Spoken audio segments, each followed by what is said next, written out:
بسم اللہ الرحمن الرحیم۔ السلام علیکم ویوز، تو کیسے ہیں آپ سب لوگ؟ امید کرتی ہوں کہ آپ سب لوگ بالکل ٹھیک ہوں گے۔ تو ویوز، آج کی اس ویڈیو میں آپ لوگوں کے ساتھ شیئر کر رہی ہوں، گزشتہ روز سوشل میڈیا پر ایک مولوی صاحب کے بہت چرچے سننے کو آئے ہیں۔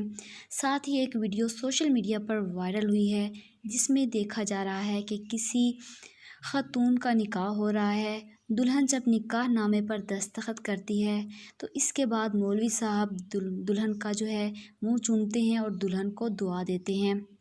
اس ویڈیو میں جو نظر آ رہا ہے، اس کے آنے کے بعد، منظر عام پر آنے کے بعد لوگوں نے مولوی کو بہت تنقید کا نشانہ بنایا۔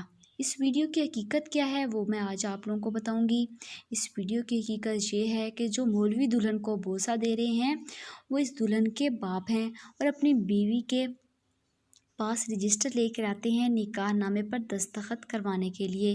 اس ویڈیو کی حقیقت یہ ہے کہ ایک والد کو اپنی بیٹی کی شادی کی اتنی خوشی ہوتی ہے کہ وہ اپنی بیٹی کو گلے سے لگا کر اس کو دعا دیتے ہیں، پر پورے پاکستان میں اس ویڈیو کو دیکھ کر تمام قاری صاحب کو تنقید کا نشانہ بنایا